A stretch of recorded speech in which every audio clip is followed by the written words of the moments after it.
Live hari ini, kualifikasi MotoGP Thailand 2025. Ini dia, klarifikasi Pecco Bagnaia kepada publik. Bukan ke Franco Morbidelli, Pecco Bagnaia justru marah ke Race Direction usai gagal ke Q2 MotoGP Thailand.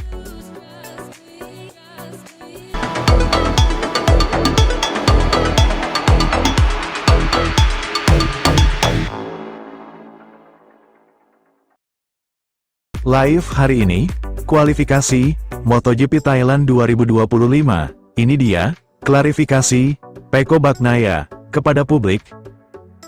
Bukan ke Franco Morbidelli, Pecco Bagnaia justru marah ke Race Direction usai gagal ke Q2 MotoGP Thailand. Bintang Ducati itu mengungkapkan rasa frustrasinya kepada pengawas setelah waktu putarannya dihapus karena bendera kuning. Francesco Bagnaia mengatakan, dia lebih marah dengan arahan balapan MotoGP daripada Franco Morbidelli setelah kehilangan kesempatan masuk otomatis ke Q2 dalam latihan Jumat untuk Grand Prix Thailand.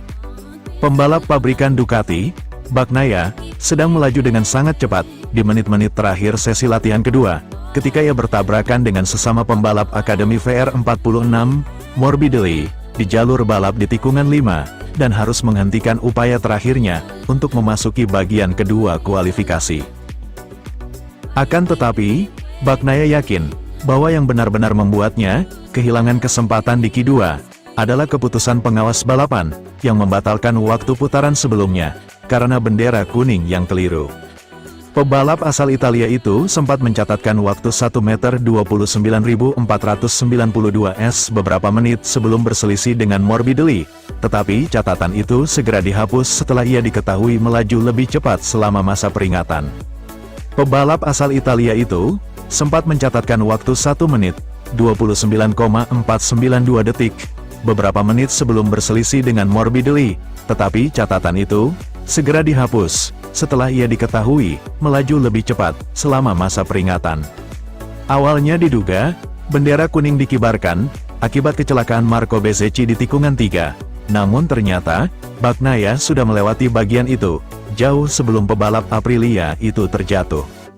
Bagnaia mengungkapkan bahwa ia berbicara dengan pengawas balapan setelah latihan dan meskipun para petugas mengakui kesalahan mereka tidak dapat mengembalikan putaran yang seharusnya menempatkannya di urutan ke-9, dalam urutan akhir, ia akhirnya diklasifikasikan di posisi ke-13, dan harus maju melalui Q1 untuk dapat mengikuti adu penalti Q2 untuk merebut posisi pole. Saya lebih marah dengan pimpinan balapan daripada apa yang terjadi dengan Frankie, karena mereka melakukan kesalahan besar hari ini, jelasnya. Mereka memasang bendera kuning dari tikungan 3 hingga tikungan 8, secara tidak sengaja. Tidak ada yang mengalami kecelakaan di sana. Mereka mengaku kepada saya, "Oke, Anda benar, kami melakukan kesalahan, tetapi kami tidak dapat memberitahu Anda waktu putarannya." Bagi saya, itu tidak benar. Bagi semua pembalap lain, itu tidak benar, karena kita sudah membicarakannya 5 menit yang lalu di Komisi Keselamatan. Ini bukan pertama kalinya kita tidak sependapat dengan mereka. Saat ditanya bagaimana pengawas balapan membenarkan keputusan mereka, Bagnaia berkata, karena balapan dibatalkan, jadi mereka tidak bisa mengembalikan putaran tersebut. Mereka bilang, kalau kami mengembalikan waktu putaran, kami akan lebih banyak berdebat soal waktu putaran. Saat kami membatalkan waktu putaran, saya bilang, kalau ada pembalap yang terjatuh, saya akan menerimanya. Itu terjadi di Barcelona. Saya kehilangan posisi pole, saya mencatat waktu putaran saya berada di posisi pole, tetapi Anda membatalkannya karena kartu kuning, tetapi hari ini tidak.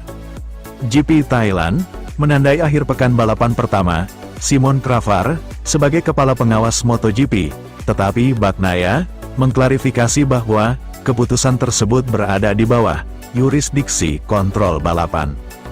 Direktur balap MotoGP, Mike Webb, mengeluarkan pernyataan di mana ia meminta maaf kepada Bagnaia atas kesalahan manusia yang menyebabkan pembalap Ducati itu tidak dapat melaju ke Q2.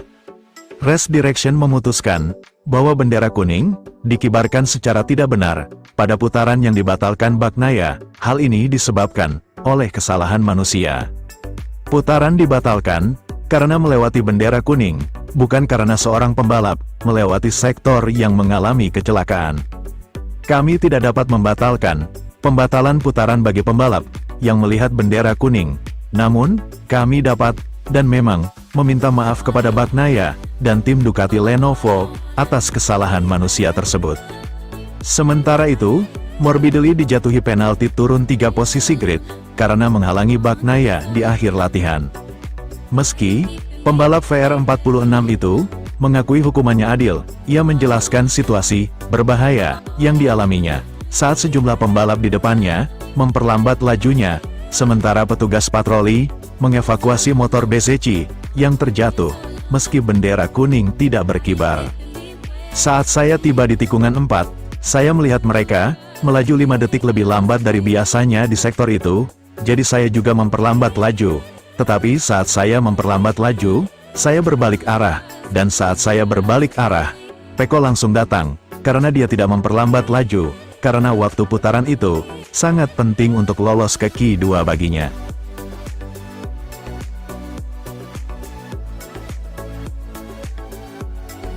Pecco Bagnaia yakin, Marc Marquez belum susun strategi perang mental di awal MotoGP 2025. Pembalap Ducati Lenovo Team, Pecco Bagnaia, yakin tandem barunya, Marc Marquez, belum merancang strategi perang mental dengannya pada tahap awal MotoGP 2025. Opini ini ia sampaikan jelang seri pertama di sirkuit Buriram. Duet Bagnaia dan Marquez diprediksi jadi salah satu duet paling kompetitif dalam sejarah MotoGP. Namun, di balik potensi kesuksesan tersebut, ketegangan antara keduanya juga dinilai akan sangat tinggi. Kedua pembalap ini sama-sama memiliki ambisi besar untuk meraih gelar juara dunia. Bagnaia termotivasi bangkit setelah gagal mempertahankan gelar pada 2024 karena kalah dari Jorge Martin. Sementara itu, Marquez termotivasi usai 5 tahun puasa gelar. Meski Marquez dikenal kerap perang mental dengan rivalnya, Bagnaia yakin ini belum akan terjadi di awal musim. Jujur, kami tak punya kesepakatan apapun, namun kami baru memulai musim, jadi bukan rahasia lagi. Kami berdua ingin memenangkan gelar, jadi kami harus memberikan yang terbaik. Saya yakin musim ini kami akan sering bertarung, ujar Bagnaia dalam jumpa pers pada Kamis, tanggal 27 Februari tahun 2025. Meski tahu, ia dan Marquez akan bersaing ketat, Bagnaia yakin Marquez takkan langsung perang mental. Saya tidak merasa dia akan langsung menerapkan strategi tertentu sejak awal, karena hal terpenting saat ini adalah berkembang, belajar dari motor baru, tuturnya. Bagnaia menekankan bahwa meski basis motor yang mereka gunakan adalah Desmosedici GP24, setiap musim selalu ada perubahan. Oleh karena itu, adaptasi dan kerjasama tim menjadi kunci utama. Kami akan mencoba beradaptasi dengannya, dan kami juga tidak ingin pabrikan lain mengejar ketertinggalan dari kami, tambahnya.